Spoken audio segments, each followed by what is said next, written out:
Hello again, folks, and thanks for tuning in. Gary Hudson here of Folkstone Guitars and the Truth Guitar channel. I have just some odds and ends that I'm going to share with you, recent things that we're working on in the shop, current projects, and some of these are helping us to focus on 2016 and what we expect to do this year.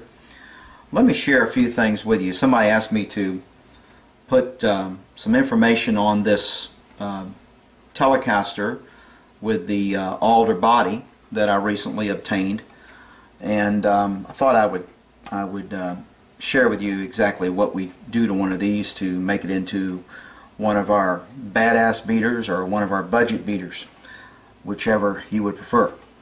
And we also have the alder bodies that we obtain here at Folkstone Guitars. I have a body maker that is doing these for me, and of course we can locally do this. I have a friend with a CNC router, and he has offered to help me with everything involved with cutting these out. We've cut out a body for one of our guitars, but suffice it to say that for what I can get these for, really, I can't even buy the wood for what I get these for, I'm telling you. And so we get Strat bodies, and we get Telecaster bodies in alder. Now this is this guitar is that I just showed you is a Squire Telecaster, and I picked it up from Guitar Center, and I went in there and I saw one, and as rare as these Squire Tellies are, if you get a chance to get one, by all means, if you can get it cheap, if you can get it for under 200 bucks, grab one. I was able to get this one on a scratch and dent sale. It actually had a ding in it that right there that I pointed out to the salesman, so he gave me 20% off, which I thought was rather cool. So I was out the door with this one for about 150 bucks, tax and all. It had a string through the top bridge on it.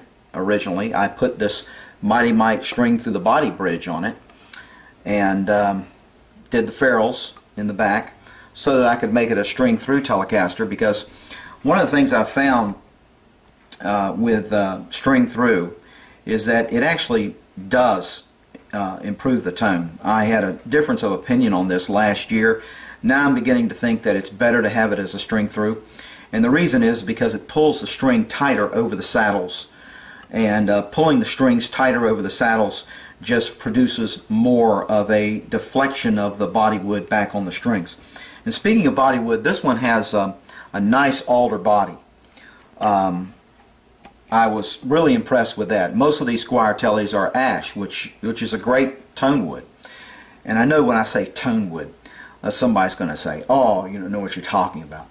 Well, if we don't know what we're talking about, then why don't you do what I did and spend $1,000 on the last two experiments that we made here, and you can check out those Tonewood experiments right here on the Truth Guitar channel, where we took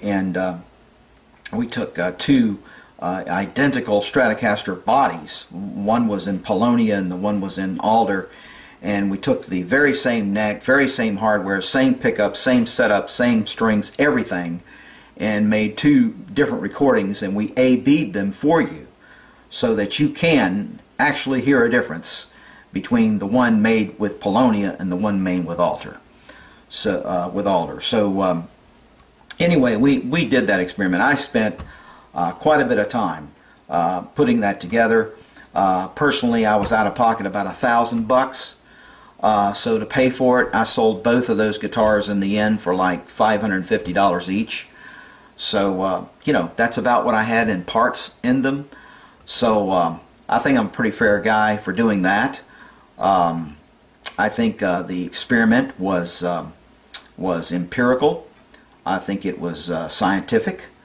I think all things being equal, we proved absolutely, conclusively, that the wood you make a guitar out of, a solid body electric guitar, the type of wood you use, does have an effect on the tone. And I'm talking about the wood of the body. And yet to conduct an experiment having to do with the neck, but I'm quite certain that if a neck experiment ever comes about here, that we'll also find that it also makes a difference the type of neck wood that you are using, the fingerboard wood and so forth. So at any rate, by the way, if you notice that my style of being in this business and being a professional, and who doesn't want to be a first-rate professional if you're in this business? I mean, if you're as serious about this as I am, and you want to make people happy, and you want to give people what they really want, you want to give them their dream guitar, you want to give them the parts they want, the pickups they want, the feel they want, the sound they want. If you're in this in a real professional, serious way, and you're doing it for a living, which in fact I do, then you want to conduct yourself in the public square as a professional. And that includes the language that you use. Now, I don't know what is wrong with some of these guys online that are the anti-Tonewooders, just using horrible language, and you say, well, why is it so horrible to use the F word? Everybody's using it now. Well, I'm not saying that it's absolutely wrong to use the F word. I mean, if you want to talk that way in your home or in the privacy of someone and you want to use it, I don't care. But when you're out there in public, man, when you're dealing with the public, or when you put out a YouTube and you're in a professional type environment in that way, you don't want to resort to that sort of thing. And it's not helpful at all to just call people names who disagree with your point of view. I have seen this scores time and time again with YouTube. I've noticed that one of the characteristics of the people who are so anti-Tonewood and so insistent that they are correct and that there's no way you can prove to them that the type of wood you use to build a solid body electric guitar out of makes any difference. I noticed that they happen to be some of the most arrogant and outright slanderous toward those who disagree with them. And they'll just look right in the camera and say, if you believe that, if you believe in Tonewood, after all the research I've showed you and all these things I've given you on these videos, then you're just a douchebag. And they'll mouth off like that at the camera. And I really, when I see that, I say, you know, that's funny. Because you're not helping yourself at all by resorting to that type of unprofessional way of dealing with opponents. You can have a friendly disagreement with people, but come on, let's be honest and scientific about it. We don't have to run down one another's character or anything when we're disagreeing with those that, you know, people who don't take our viewpoint. And I'm not calling them any names. I'm not going to resort to that.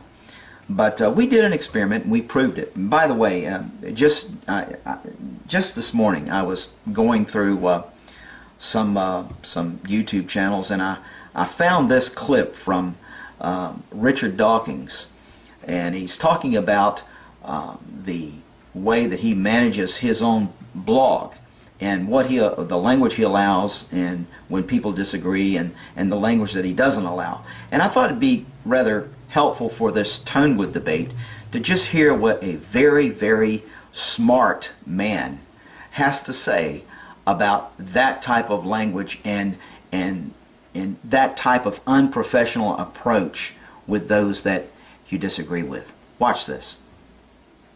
So if somebody on our blog, on our website, says you're a fucking douchebag, that is censored. It's because it's not. It's not a valid argument. It's not an argument. Technique. No, exactly. That's right. So in other words, the difference you're drawing, and I think that's a really helpful one, is that there's a difference between insulting. There's a difference between threatening, because we all know freedom of speech, but you can't yell fire in a crowded movie house. So we can speak rigorously about ideas that matter to us, you know, where do we come from, where does the world come from, people can get offended by the rigorous exchange of ideas. That we can't do anything about. But the minute you get into ad hominem attacks, you know, personal attacks, threats, you've stepped over the line. Exactly. So, there you have it. In a nutshell, is exactly what I'm trying to express. And the lady interviewer had some very good reflection on what Richard Dawkins said. I agree 100% with that. So that's going to be the way we conduct business around here. And for 2016, rest assured, we're not going to lower our standards. We're not going to get nasty with people, and we're not going to be sloppy. Now, you may criticize me for having a very meager business here. I'm operating out of my garage in my house. Of course, there's a lot of people that would give anything to have this type of privilege of working out of their home and just getting up in the morning and having breakfast and walking right into your workplace. I love it personally. I love being able to stay here. It keeps my costs down, keeps my overhead down. I'm able to charge far less for repair work than other techs are. I just happen to be a lot more privileged. I'm a very lucky guy. I've got this house. You know, all I can say is that we'll do the best we can with what we have. But you might be able to say, well, he's just a guy working in his garage. Well, yeah, I am. And I'm just one person. I can only handle so much work at once. You might find fault with some of that and some of our meager surroundings and some of the meager ways that we do things. But we get the job done. But there's one thing that you won't be able to fault me for, and that is you won't be able to fault me for being unethical with those that take another view than me. All right? I'm not going to be personally attacking anyone who disagrees with me. Okay? I'm not going to be calling people nasty names. I'm not going to be looking at the camera and saying those things.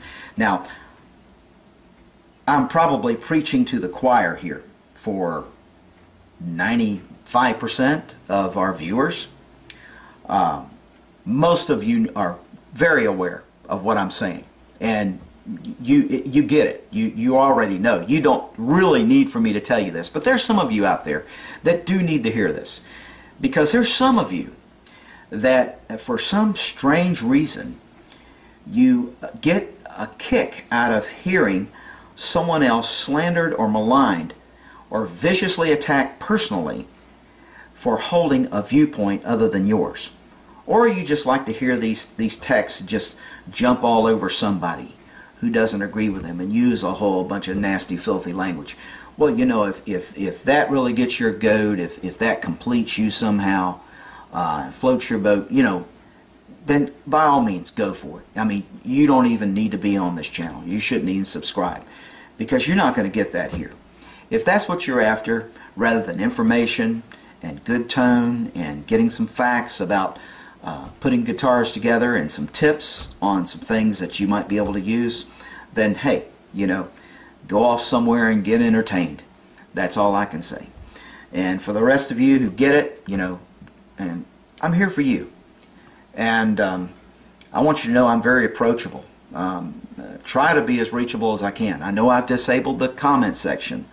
I did that because people were arguing with each other and saying all kind of nasty things, and every day I would have to go to my tubes, and I would get a notice on my email saying somebody said something real nasty, and I'd have to delete it. And I just gave up. I said, there's no point in even having a comment section if people are going to abuse it that way.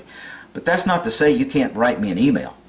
You can go to my website, folkstoneguitars.com, and you can get my email address. You can send me an email, and I'll correspond with you. So, you know, I'm reachable. I try to be. I'll continue to be for 2016.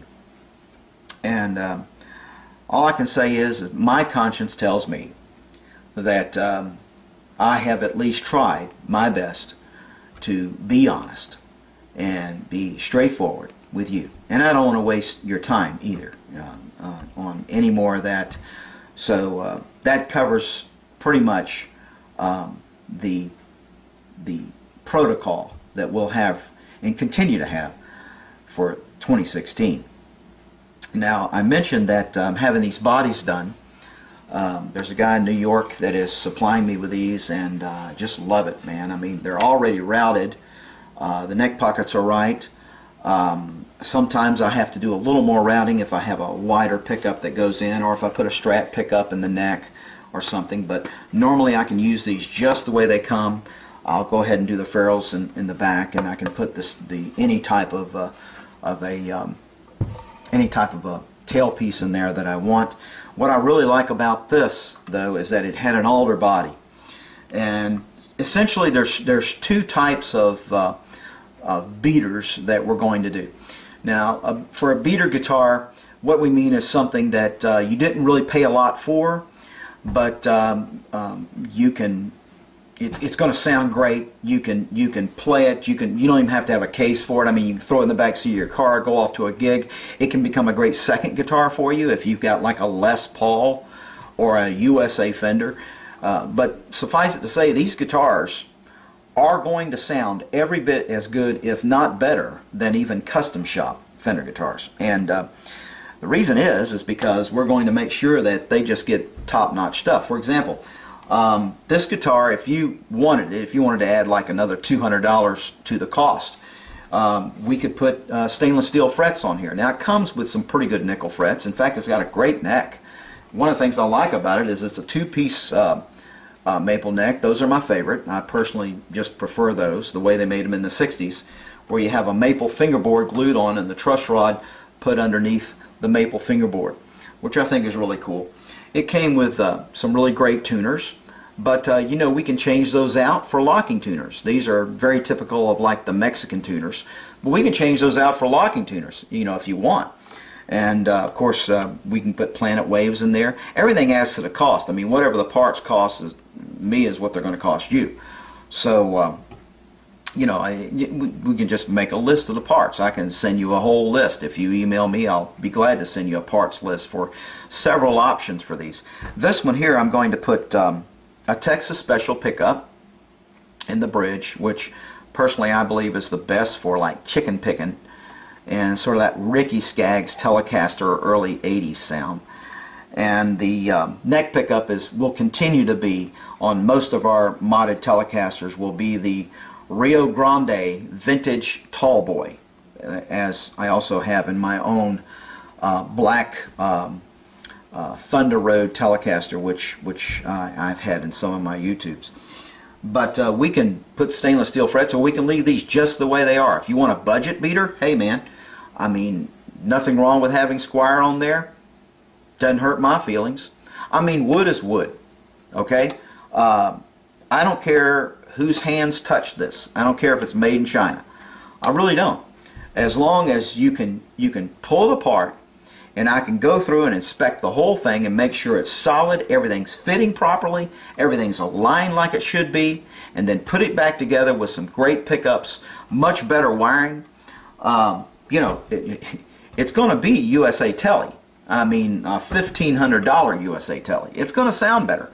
And by the way, these Squire bodies for Telecaster, unlike the Stratocaster Squire bodies, the Telecaster Squires are exactly a USA scale in thickness and size and everything. They correspond exactly to the USA's. The switch I'm going to put in, I'm going to try a 4-way in this one. And what that will do is that it will allow us to switch into, we'll still have all standard 3 positions. You'll have bridge, you'll have middle, and then you'll have neck only. And then in the forward position, what you're going to have is bridge and neck. You're going to have bridge and neck in series. So it's going to give you a nice fat tone there. So we'll have bridge and middle, be bridge and neck, and then neck only, which is your standard Telecaster, and then the 4th position is going to be bridge and neck in series. So and then I use the CTS pots. I like using these little ones. These little CTS pots, they work every bit as good as the big ones. I've never been able to tell a difference. Still great quality. We're going to use the oil caps in these capacitors, volume bleed circuit. So these are going to be fixed up really beefy and nice. I mean, they're going to chicken pop, man. I mean, these telecasters are going to sound great. And as a side note, just to kind of whet your appetite for something we got going on here, I've decided to build an exact replica of the 1968 black Jimi Hendrix Stratocaster. And not only do we have a good body maker, but I actually have a great neck maker. And this guy is really making some great necks for us, and I'm going to contract with him and on some more. But suffice it to say, this neck that I'm holding right here, which we just got in, I'm going to get more of these. This is great. No skunk stripe. The Jimi Hendrix 68 Stratocaster did not have a skunk stripe.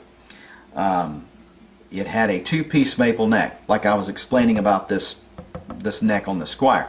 So this is a two-piece. It's a 7 1/4 radius. It's a 21 fret.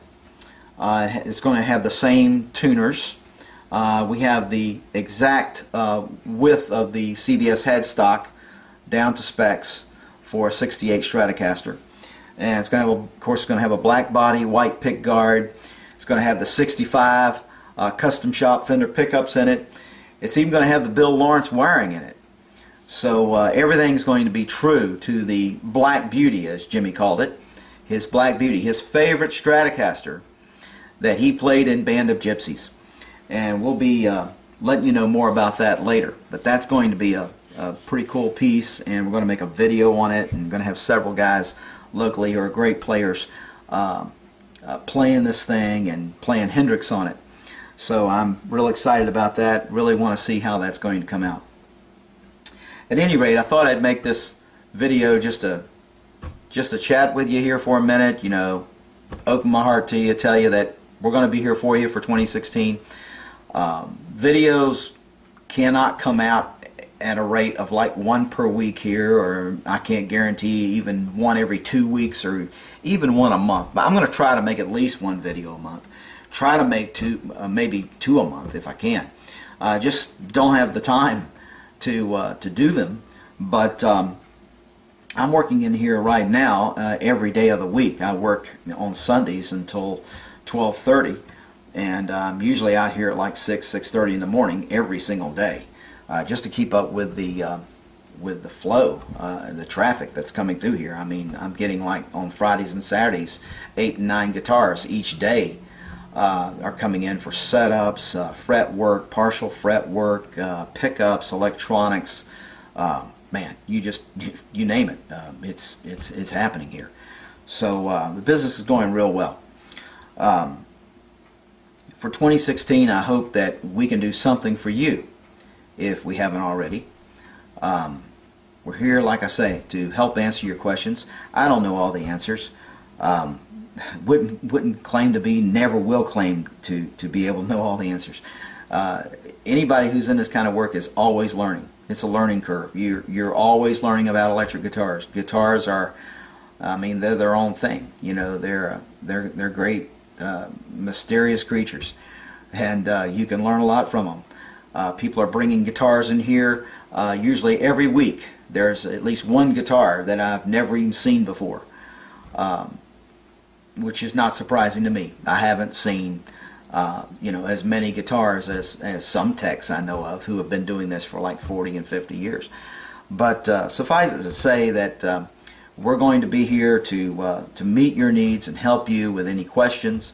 And if you'd like to get one of our guitars, correspond with me. I'll send you a complete price list. I'll let you know, make you fully aware of what we have available.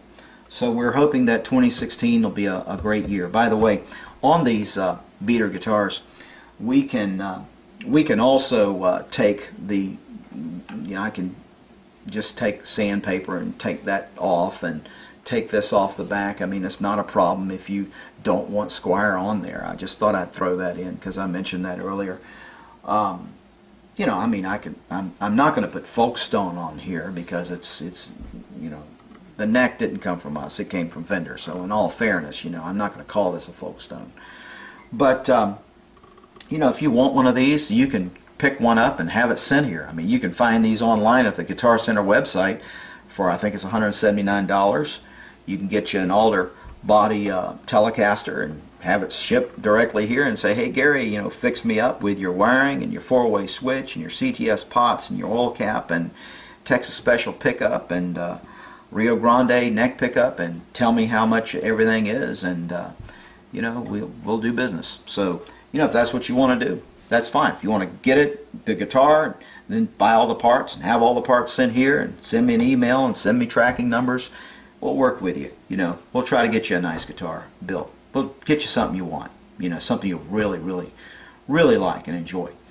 But I love these beater guitars. I'm going to leave this one as much as the way I found it as possible. I mean, it's going to keep these frets, it's going to keep these tuners, it's going to say Squire on the headstock.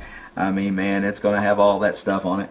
It's going to, but it's going to have something under the hood that is going to get with it. So anyway, we'll make a tube on it when we get it done and let you hear what it sounds like. And thanks again for tuning in, and hope you're having a great day.